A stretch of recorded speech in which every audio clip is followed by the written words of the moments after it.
Hi friends, അപ്പോൾ നമ്മുടെ ഇന്നത്തെ റെസിപ്പി എന്ന് പറയുന്നത് നമ്മുടെ എല്ലാവരുടെയും പ്രിയപ്പെട്ട ഉഴുന്നുവടയാണ്. അപ്പോൾ ഇതെങ്ങനെ നമുക്ക് വീട്ടിൽ തയ്യാറാക്കി എടുക്കാവുന്നതെന്ന് നോക്കാം. അപ്പോൾ അതിനുവേണ്ടി ഞാനിപ്പം ഒരു 1.5 ഗ്ലാസ് അളവിൽ ഉഴുന്നെടുത്തിട്ടുണ്ട്. അപ്പോൾ അതിനെ ഞാനൊരു 4 മണിക്കൂർ വെള്ളത്തിലിട്ട് കുതിർത്തിയെടുത്തതിന് ശേഷമുള്ളതാണിത്. ഇതിലേക്ക് ഒരു ചെറിയൊരു കഷ്ണം ഇഞ്ചിയും കൂടെ ചേർത്തിട്ട് ഞാൻ മിക്സിയിൽ അരച്ചെടുക്കുകയാണ്. അപ്പോൾ മിക്സിയിൽ അരയ്ക്കുമ്പോഴത്തേക്ക് നമ്മൾ കുറേശ്ശെ ഇട്ട് വേണം അരച്ചെടുക്കാൻ. ആവശ്യത്തിന് വെള്ളം ചേർത്ത് കൊടുക്കുക, ഒരുപാട് ചേർത്ത് കൊടുക്കരുത്. ഒരു 1/4 ഗ്ലാസ് വെള്ളം അത്രയും മതി. അതിനുശേഷം നമ്മൾ ഇതുപോലെ നന്നായിട്ട് അതിനെ ഒന്ന് ബീറ്റ് ചെയ്തെടുക്കണം.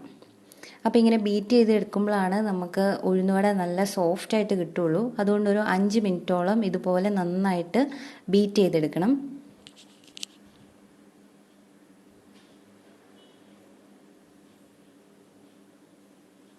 അപ്പോൾ ഞാനിത് ബീറ്റ് ചെയ്ത് വെച്ചിട്ടുണ്ട്. ഇനി ഇതിലേക്ക് നമുക്ക് ചേർക്കാനായിട്ട് കുറച്ച് ഉള്ളി, പച്ചമുളക്, കറിവേപ്പില ഇതെല്ലാം കൂടി ഒന്ന് ചേർത്ത് കൊടുക്കുന്നുണ്ട്. അപ്പോൾ 2 പച്ചമുളക്, ഒരു 10 ഉള്ളി, കുറച്ച് കറിവേപ്പില, ഇത് ഇത്രയാണ് ഞാൻ ചേർത്ത് കൊടുക്കുന്നത്.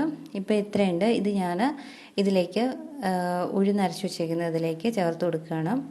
അതിനുശേഷം അതുകൂടെ ചേർത്ത് നമ്മളതൊന്ന് മിക്സ് ചെയ്തെടുക്കണം.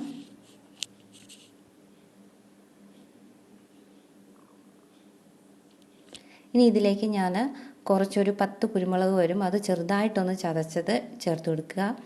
പിന്നെ അതിലേക്ക് കുറച്ച് കായപ്പൊടി ചേർത്ത് കൊടുക്കുന്നുണ്ട്. അതുപോലെ തന്നെ ഇതിനാവശ്യമായിട്ടുള്ള ഉപ്പും കൂടെ ചേർത്ത് കൊടുക്കുന്നുണ്ട്.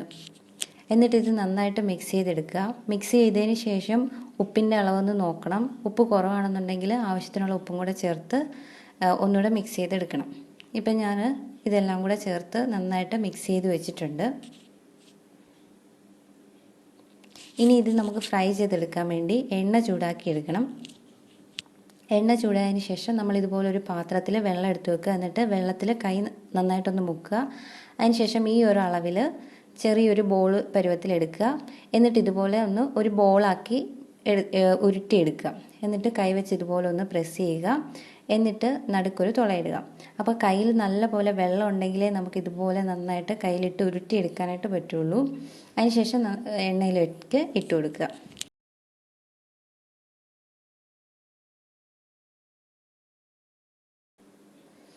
ഇതുപോലെ ഞാൻ എല്ലാ ഉഴുന്നുവടയും ഇതുപോലെ നമ്മൾ എണ്ണയിലേക്ക് ഇട്ട് കൊടുക്കുകയാണ്. അപ്പോൾ ഇത് ആദ്യമായിട്ടൊക്കെ ചെയ്യുന്നവർക്കാണെന്നുണ്ടെങ്കിൽ കുറച്ചൊരു ബുദ്ധിമുട്ടുണ്ടാവും. അത് 1-2 എണ്ണമൊക്കെ ഉണ്ടാക്കി കഴിയുമ്പോഴത്തേക്ക് അത് ഈസി ആയിക്കോളും. എന്നിട്ട് ഇതുപോലെ ഈ ഒരു കളറൊക്കെ ആകുമ്പോഴത്തേക്ക് നമുക്ക് അത് തിരിച്ചിട്ട് കൊടുക്കണം.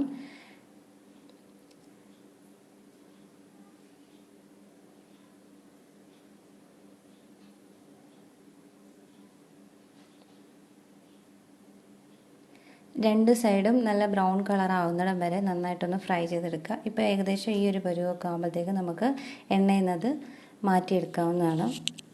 നല്ല ഉള്ളൊക്കെ നല്ല സോഫ്റ്റായിട്ടും പുറമേ നല്ല ക്രിസ്പി ആയിട്ടിരിക്കുന്നത് ഉള്ള ഉഴുന്നുവടയാണ്. നിങ്ങളെല്ലാവരും ഇത് വീട്ടിൽ ട്രൈ ചെയ്ത് നോക്കണം. ഈ വീഡിയോ നിങ്ങൾക്ക് ഇഷ്ടപ്പെട്ടുണ്ടെങ്കിൽ തീർച്ചയായിട്ടും ലൈക്ക് ചെയ്യണം, അതുപോലെ തന്നെ ഷെയർ ചെയ്യണം. ഈ ചാനൽ ഇതുവരെ സബ്സ്ക്രൈബ് ചെയ്തിട്ടില്ല എന്നുണ്ടെങ്കിൽ ഒന്ന് സബ്സ്ക്രൈബ് ചെയ്തേക്കണം. താങ്ക്